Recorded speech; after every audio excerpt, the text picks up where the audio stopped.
رات آپ جو سنا رہے سورۃ قریش کا سنیں۔ ہاں جی، میرے دوست ہیں وہ نا مقروض ہو گئے، مقروض بھی بہت زیادہ ہو گئے۔ جب سے تسبیح خانے میں آنا شروع کیا نا، احساسات بدل گئے ہیں، ایک جذبہ پیدا ہو گیا کہ یار کسی کا نقصان ہو تو اسے بچایا جائے۔ میں نے ایک اور دوست کو ٹیلی فون کیا کہ میں یار چلو میاں صاحب کے پاس چلتے ہیں، ان کو کوئی مشورہ دیتے ہیں یا ان سے بات کرتے ہیں۔ میں اور میرا دوست اس کو ٹیلی فون کیا کہ آپ کدھر ہیں، اور اس نے کہا کہ میں فلاں فیکٹری میں بیٹھا ہوں۔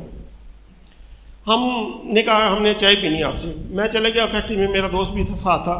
ہم نے کہا میاں صاحب یار میں نا ایک اللہ پاک نے مجھ پہ راستہ کھولا ہے یا کرم کیا ہے، آپ بھی میرے ساتھ چلیں، انشاءاللہ اللہ کرم کرے گا۔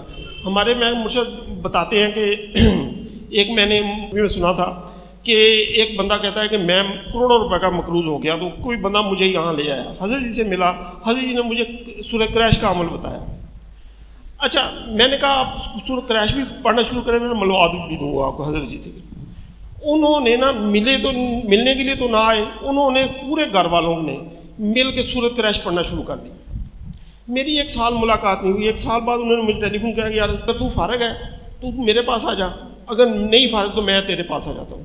میں نے کہا یہ سب میں فارغ بیٹھا ہوں، میں آ جاتا ہوں۔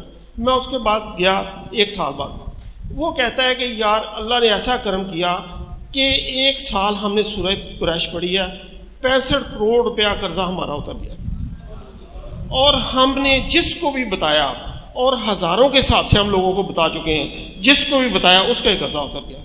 وہ بندہ اتنا خوش ہے کہ